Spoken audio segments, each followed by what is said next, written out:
Magandang gabi po sa lahat. Si General Torre, sabi niya kayang-kaya daw niya kahit isang kamay lang si Pangulong Duterte. Kalakas naman pala. Inuutos naman dun sa mga alalay niya yung pagharang kay Pangulong Duterte. Nakita niyo? Pero tama ba na ang dating Pangulo harasin natin ng ganun, hablutin ko na ganun?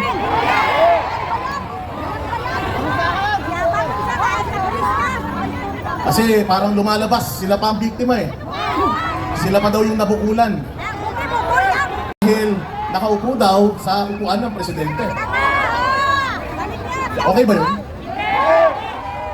Alam niyo mga boss, nung mga panahon na si Pastor Apollo Kibuloy, pinag-uusapan natin itong extraordinary rendition.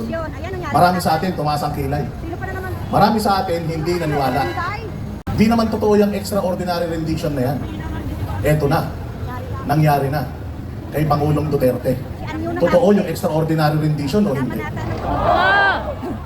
Kaya sa susunod, makikinig tayo doon sa mga totoong nagmamahal sa bayang Pilipinas. Eto, nangyari sa ating mahal na Pangulo. May mga nagsabi, sana hindi na lang siya umuwi. Natatandaan nyo, merong isang congresswoman na itinago niya yung kanyang asawa. Dahil may kaso.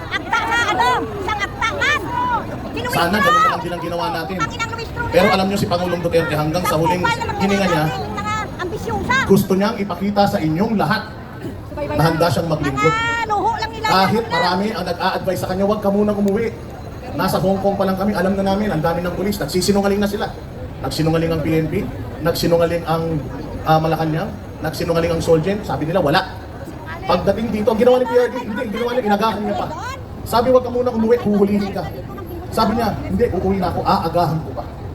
Pag uwi ni Pangulong Duterte, anong ginawa niya? Anong ginawa sa kanya? Ipinakita niya sa inyo kung anong klaseng gobyerno meron tayo. Walang respeto sa dating Pangulo, walang respeto sa simbahan, walang respeto sa isang pastor, kung walang respeto sa mga malalaking tao, walang respeto sa Vice President, ine-expect nyo ba na ire-respeto din kayo? Kaya ngayon, kagabi, napakasakit. Bawal kasi magmura dito eh. Pinagbawalan ako ng boss namin. Pero, siguro palitan na lang natin ang dasal. Boss, ano na kayo? Salam? Lahat tayo mga kababayan, magbuklod-buklod. Nakikita natin ang nangyayari sa Mindanao. Nakikita natin yung mga dating hindi naman nagpa-participate, nagising na. Yung mga dating hindi naman interesado sa politika, naging biglang interesado. Napakatalino ni Pangulong Duterte. Akala ng ating Pangulo ngayon na ang galing-galing niya. Ang hindi niya alam, binigyan niya si Pangulong Duterte ng platform na buong mundo makakaalam kung gaano tayo ngayon inaabuso. Bawat kwento ni Pangulong Duterte noon naririnig lang sa buong Pilipinas. Ngayon, maririnig na sa buong mundo. Malalaman ng buong mundo kung gaano kabulok. Kung ano yung ama, siya din ang anak. Malalaman ng mundo na lahat ng alyado ng Pangulo, lahat ng alyado ng Pangulo tinatrabaho nila. Kaya somehow, para sa akin, nagsakripisyo na naman si Pangulong Duterte. Kahit hindi na siya presidente ng Pilipinas, isinakripisyo na naman niya yung kanyang sarili. Para magsama-sama tayong lahat. Lahat tayo, may kanya-kanyang mga social media. Gusto nilang kontrolin yan, gusto nilang patahimikin tayo. Gusto nga nila, lagyan ng prangkisa yan para makontrol nila.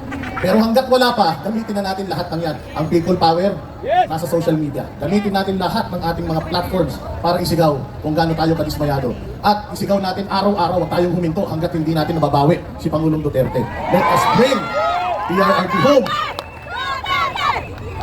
Let us bring PRRD home. Napakadelikado din ang ginawa ng ating Vice Presidente. Alam natin na isinasama siya dyan. Pero di nila alintana para sa ating lahat. Kaya dapat tayong lahat magsakripisyo din. Maraming salamat sa inyong lahat na nandito. Hanggat naniniwala tayo, ay pag-asa tayo. Kaya ipakita natin sa kanila, maling-mali yung ginawa nila at huli na nila to. Maraming salamat po. Maraming salamat, Boss Dada!